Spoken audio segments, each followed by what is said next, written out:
ጊዜን እንደ ባለ ሀብት ህይወት የሚቀይሩ 4 የጊዜ አጠቃቀም ዘዴዎች። ሰላም ጤና ይስጥልኝ የቻናሌ ቤተሰቦች እንደምን አላችሁ?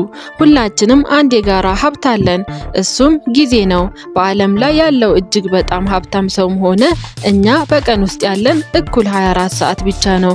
ታዲያ ለምንድን ነው አንዳንዶች በእነዚህ ሰዓታት ውስጥ ተራራ የሚያክሉ ስራዎችን ሲሰሩ፣ ሌሎቻችን ግን ቀኑ እንዴት እንደመሸ እንኳ ግራ የሚገባን?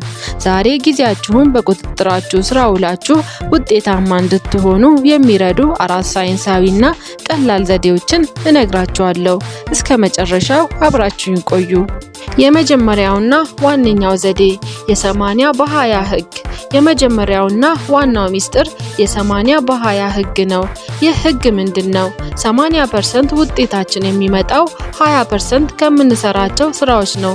ብዙዎቻችን ቀኑን ሙሉ ስንሮጥ እንውላለን፣ ግን አስፈላጊ ባልሆኑ ስራዎች ላይ ነው። ስለዚህ በህይወታችሁ ትልቅ ለውጥ የሚያመጡትን እነዚያን 20% ስራዎችን ለዩ። ትኩረታችሁን እዛ ላይ ብቻ አድርጉ። ሌላው ትርፍራፊ ነገር እንደሆነ እወቁ። ሁለተኛ ዘዴ አስቸኳይና አስፈላጊ መለየት።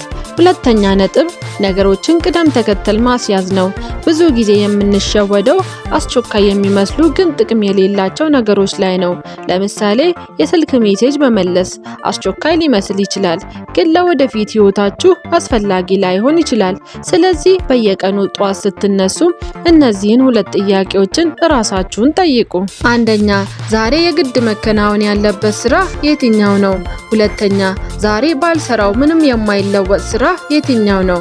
እና ዋናውን ስራ መጀመሪያ ጨርሱ። እነዚህን ጥያቄ ጧት ስትነሱ ለራሳችሁ ጠይቁ።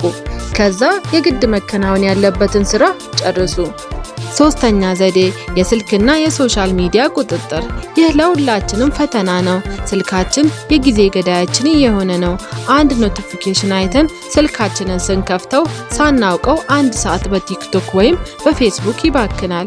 መፍትሄውን ደግሞ ልንገራችሁ። ትኩረት የሚፈልግ ስራ ስትሰሩ ስልካችሁን ሌላ ክፍል አስቀምጡ፣ ወይም ከራሳችሁ አርቁ፣ ወይም ስልካችሁን ዱ ኖት ዲስተርብ ላይ አድርጉ።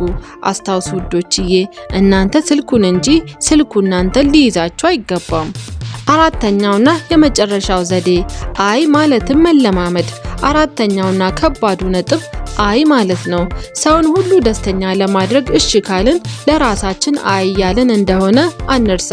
ለጊዜያችሁ ጥበቃ አድርጉ። አላማችሁን ለማሳካት የማይረዳችሁ ግብዣ ወይም ስራ ላይ አይ ማለትን አትፍሩ። በመጨረሻም የምላችሁ ነገር ጊዜ መግዛት የማይቻል ውድ ሀብት ነው።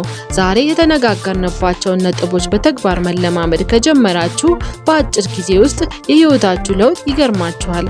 ከእነዚህ 4 ነጥቦች ውስጥ እናንተን ይበልጥ የገጠማችሁ የትኛው ነው? እኔን የገጠመኝ የስልክና የሶሻል ሚዲያ ነበር። በተለይ ቲክቶክ ነበር። አሁን ላይ ያስተካከልኩ ነው። የእናንተ ደግሞ ኮመንት ላይ ጻፉልኝ። ቪዲዮን ከወደዳችሁት ላይክ አድርጉ፣ ለጓደኞቻችሁም ሼር አድርጉ። እንደዚህ አይነት የስብዕና ግንባታ ቪዲዮዎች እንዲደርሳችሁ ደግሞ ሰብስክራይብ ማድረጋችሁን እንዳትረሱ።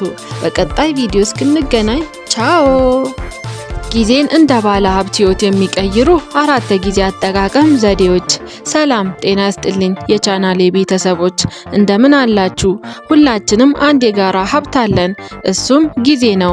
በዓለም ላይ ያለው እጅግ በጣም ሀብታም ሰውም ሆነ እኛ በቀን ውስጥ ያለን እኩል 24 ሰዓት ብቻ ነው። ታዲያ ለምንድን ነው አንዳንዶች በእነዚህ ሰዓታት ውስጥ ተራራ የሚያክሉ ስራዎችን ሲሰሩ፣ ሌሎቻችን ግን ቀኑ እንዴት እንደመሸ እንኳ ግራ የሚገባን? ዛሬ ጊዜያችሁን በቁጥጥራችሁ ስራ ውላችሁ ውጤታማ እንድትሆኑ የሚረዱ 4 ሳይንሳዊና ቀላል ዘዴዎችን እነግራችኋለሁ። እስከ መጨረሻው አብራችሁን ቆዩ። የመጀመሪያውና ዋነኛው ዘዴ የ80 በ20 ህግ። የመጀመሪያውና ዋናው ሚስጥር የ80 በ20 ህግ ነው። ይህ ህግ ምንድነው? 80% ውጤታችን የሚመጣው 20% ከምንሰራቸው ስራዎች ነው።